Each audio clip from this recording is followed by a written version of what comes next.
Alright guys, so welcome back to my channel. If you just seen me, hi, my name is Sindy Akpolo. Good to have you here. You're most definitely welcome. And today we're gonna be talking about how to apply foundation for beginners. And if that sounds like a video you're most interested in, definitely keep on watching.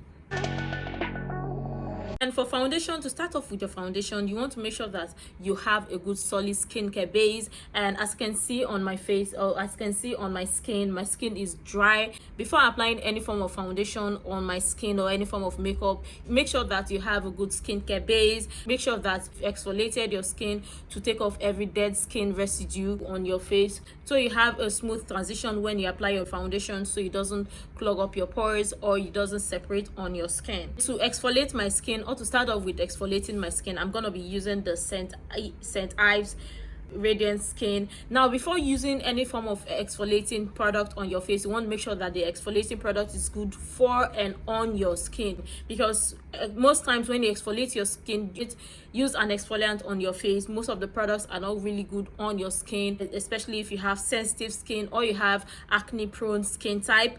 Most products tends to be too harsh on your skin. Bear that in mind when picking an exfoliating product or exfoliant, or using an exfoliating scrub. So to start off with exfoliating my skin, I'm going to apply a generous amount. I'm going to apply a generous amount at the back on my hand, and I'm going to work that on my face, especially on the areas of my face where I have dry or flaky skin. So using this is going to remove or take off the flaky skin and every dead skin cells on my face, and working it from the outer perimeter of my face, even moving it to the inner part of my face. Now that we're freshly cleaned and washed off the exfoliating product, now one thing to know, or tips to know when choosing or using exfoliating product or exfoliant: don't use abrasive exfoliant on your skin, or when using exfoliating scrub or exfoliant on your skin, don't scrub your face aggressively. Many times people think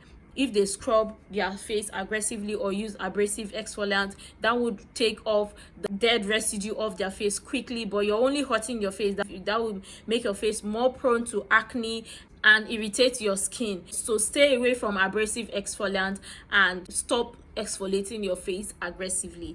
And now moving on to the next product, or the next one, I'm going to use a moisturizer to moisturize on my face. Guys, y'all have seen me use this moisturizer a lot. You can use any moisturizer or your favorite moisturizer on your skin. I love using this one because this one have collagen. This one gives more youthful skin and a healthy glow, which I love, especially for a moisturizer. I'm going to work that on my skin. Now, this is how our skin is looking now, ready to accept any form of product we want to apply on our face or for the makeup. All right, moving on to the next product, I'm going to apply primer on my face, and I'm going to apply primer in the areas of my face where I tend to produce oil the most, my T-zone areas, because that's where I produce oil the most especially. So if you're oily skin, make sure to use matte primer, especially primers that contains dimethicone, because silicone based primer do not tend to clog on your pores, especially if you're not using a lot. So try to use a generous amount when applying your primer. And dry skin, make sure to use an hydrating primer to hydrate your skin. A good primer to use is a silicone based primer because it's easy to glide on your skin. Placing it where I have large pores, just to blow out my pores. Moving on to the reason you're here. Next, I'm going to apply the foundation, and in order to apply your foundation, there are tools to note. You can either use a foundation brush or you can use a beauty sponge. So this is flat and dense. You can use this to apply your foundation, and when applying your foundation, you want to make sure that you're stippling it or applying the foundation in a stippling motion. Don't swirl or swipe, because that will only move your products or move the foundation and cause the foundation to separate, and you don't want that. When using a beauty sponge, always make sure that your beauty sponge is damp and not wet or not dry, because with using the dry beauty sponge will not blend your foundation, cause your foundation to blend easily on your skin, or using a wet beauty sponge to blend your foundation would only cause foundation to separate on your skin because you're using excess water, and beauty sponge tends to absorb a lot of product, and when you apply your foundation and your foundation is mixed with water, it's absorbing every product on your beauty sponge, thereby leaving or causing the product to separate on your skin, and you don't want that. So always try to use a damp beauty sponge. Now this is really damp, there is no water dripping. When you squeeze on it, is no water dripping, and if your beauty sponge is wet, you can use your paper towel to squeeze off the excess water. So to apply foundation, I'm going to use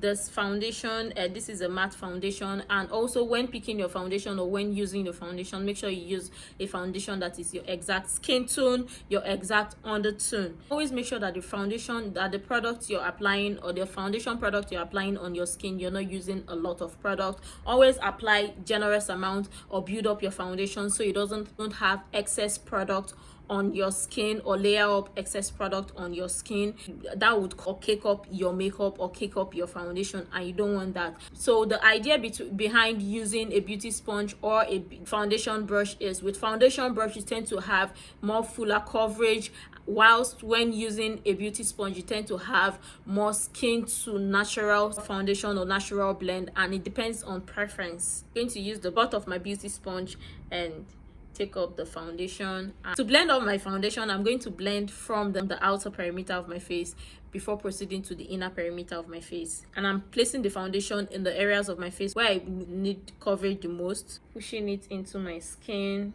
So as you can see on my face, I've applied product on this other side of my face. This is where I need foundation coverage the most, and the inner perimeters of my face there is no form of product. That's because I don't want to apply too much product on that side of my face or on that area of my face so it doesn't clog up the pores. And to apply the product on my face, I'm going to take little amount, tap it on my beauty sponge and push that into the skin. When pushing the foundation into your skin, you want to make sure that you concentrate on one area at a time so you don't end up missing on some spot area or on some areas. And if you see that your foundation or the foundation that you applied on your face is not enough, you can always go back in to build up the foundation. Now we can see the reason why I said do not apply too much product on your face all at once, so that you can always go back to build your foundation. So guys, we still have this much amount left at the back of my hand. I'm going to take this one to apply on my forehead area because we don't have much product on there. All right guys, so this is how we're currently looking like now.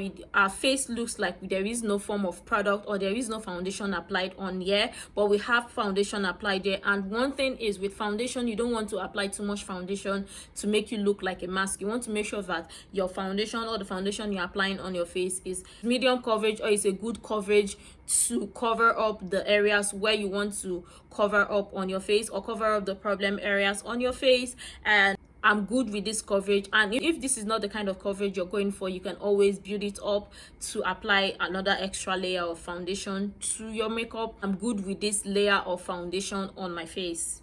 Alright guys, so that's it for today's foundation tutorial. I hope you enjoyed this video and you learned one or two. Let me know what other tutorials you like to see and other areas you're having troubles in or with, and leave it in the comment section down below. And if you're not yet subscribed to my channel, make sure to hit the subscribe button down below, turn on your post notification bell so you don't miss out on my future uploads, and also give this video a thumbs up if you like it, and check out my other videos to stay connected. Bye guys.